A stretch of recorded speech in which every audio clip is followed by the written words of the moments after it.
আসসালামু আলাইকুম deer travellers. আপনারা যারা বিদেশ ভ্রমণ করেন কিংবা বিদেশ ভ্রমণে ইচ্ছুক আছেন, তারা অনেক সময় একটা তথ্য নিয়ে প্রায়ই ঘাবড়ে যান। দ্যাট ইজ যে আমি কি সিঙ্গেল এন্ট্রির জন্য অ্যাপ্লাই করব, আমি কি ডাবল এন্ট্রির জন্য অ্যাপ্লাই করব, নাকি আমি মাল্টিপল এন্ট্রির জন্য অ্যাপ্লাই করব। সো এই বিষয়গুলো নিয়ে হচ্ছে আজকের ভিডিও। সো আপনি যদি না জেনে থাকেন, তাদের যদি নতুন হয়ে থাকেন আমাদের চ্যানেলে, আপনার জন্য বলছি, আমাদের সাংহাই ট্রাভেলসে প্রতিনিয়ত দেশ বিদেশের বিভিন্ন ধরনের ভিসার নতুন নতুন আপডেট, ট্যুর প্যাকেজ, খরচ এই রিলেটেড তথ্য আমরা প্রদান করে থাকি। সো আপনি যদি আগ্রহী হয়ে থাকেন, এখনই আমাদের চ্যানেলটা সাবস্ক্রাইব করে দেন, অথবা যদি ফেসবুক থেকে দেখে থাকেন দেন একটা ফলো বাটনে ক্লিক করে রাখুন, কারণ প্রয়োজনীয় তথ্য যাতে আপনার মিস না হয়ে যায়।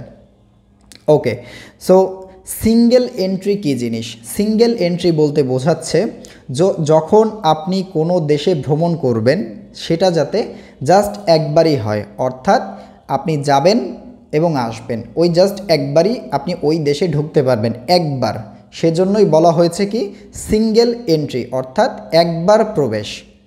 আমি কি আপনাদের বোঝাতে পেরেছি কি না কমেন্ট করে জানাবেন। ওকে, ডাবল এন্ট্রি কী জিনিস? ডাবল এন্ট্রি হচ্ছে একটা দেশে আপনি ডাবল, শুনেই বোঝা যাচ্ছে দুইবার, অর্থাৎ আপনি একটা দেশে শুধুমাত্র দুইবার এন্ট্রি নিতে পারবেন, অর্থাৎ দুইবার আপনি একবার গেলেন আবার আসলেন, আপনি আবার যাবেন আবার আসবেন, অর্থাৎ আপনি একটা দেশে দুইবার ভ্রমণ করতে পারবেন। এবার আসি মাল্টিপল কী জিনিস। মাল্টিপল ভিসা হচ্ছে আপনি যখন কোনো দেশে ট্যুরিস্ট ভিসা বা মেডিকেল ভিসা, যে কোনো ভিসার জন্যই আবেদন করেন না কেন, আপনি যদি সেখানে মাল্টিপল উল্লেখ করেন, কিংবা আপনি যদি অপশন থাকে তারপর তো আপনি মাল্টিপল, যদি অপশন না থাকে সেক্ষেত্রে তো আর করার কিছু নেই। যদি অপশন থেকে থাকে মাল্টিপল ভিসার জন্য, কারণ এক এক দেশের রিকোয়ারমেন্ট এক এক রকম, তাদের পলিসি ইজ ডিফারেন্ট। সো আপনি যদি মাল্টিপলের অপশন পেয়ে যান, আপনি যদি মাল্টিপলের জন্য অ্যাপ্লাই করেন, ক্লিক করেন, সেক্ষেত্রে অর্থাৎ যদি ফর্ম হয় সেক্ষেত্রে আপনি টিক চিহ্ন দিতে পারেন বা লিখে দিতে পারেন, যেরকম রিকোয়ারমেন্টে আসে। সো মাল্টিপলের জন্য যদি আবেদন করেন, সেক্ষেত্রে আপনি ওই নির্দিষ্ট মেয়াদে, অর্থাৎ আপনি যদি 1 বছরের ভিসা পেয়ে থাকেন, তাহলে ওই 1 বছরের ভিতরে আপনি যতবার ইচ্ছা আপনি যাবেন আসবেন, যাবেন আসবেন। ইমিগ্রেশন আপনাকে কোনো ধরনের প্রশ্ন করবে না, কারণ হচ্ছে আপনার ভিসাতে লেখা আছে মাল্টিপল এন্ট্রি। হোপস আপনারা বুঝতে পেরেছেন। সো এখন আপনি ডিসাইড করুন, আপনি কি কোনো দেশে একবার যেতে চান, নাকি বারবার যেতে চান, নাকি জাস্ট দুইবার যেতে চান। তাহলেই আপনি বুঝতে পারবেন আপনার জন্য কোনটা প্রয়োজনীয়। ঠিক আছে? সো আরেকটা জিনিস, এটার সাথে এতক্ষণ যারা আমাদের ভিডিওটা দেখলেন তাদের জন্য একটা বোনাস টিপস দেই। সেটা হচ্ছে